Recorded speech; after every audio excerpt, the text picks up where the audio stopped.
আসসালামু আলাইকুম, কেমন আছেন গাইস? আজকে তো ছেলেদের জন্য অনেক খুশির দিন। কোর্টে থেকে একটা রায় আসছে যে এখন থেকে দ্বিতীয় বিয়ে করতে হলে আর বউর অনুমতি লাগবে না। এখন তো বউরা কি টেনশনে আছে আল্লাহই জানে। আমার কাছে তো অনেক খুশি লাগতেছে, কারণ আগে মেয়েরা দ্বিতীয় বিয়ে করলে স্বামীকে নারী নির্যাতন মামলা দিয়ে দিত, কিন্তু এখন তো এটা পারবে না, কারণ এখন তো কোর্ট থেকে রায় আসছে।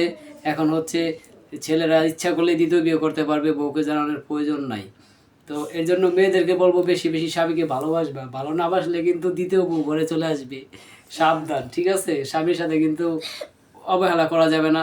তারপর হচ্ছে স্বামীর মনে কষ্ট দিয়ে কথা বলা যাবে না। আর যদি এগুলো করো তাহলে দেখবা দ্বিতীয় ঘরে এসে হাজির। তোমার সতীনের সংসার করতে হবে, কিছু করতে পারবে না। এখন নারী নির্যাতন মামলা দিতে পারবে না, আগে তো কিছু না কিছু হলে নারী নির্যাতন মামলা দিয়ে দিতা। এর জন্য মহামান্য হাইকোর্টকে অনেক অনেক ধন্যবাদ, এই আইনটা ভালো করছে।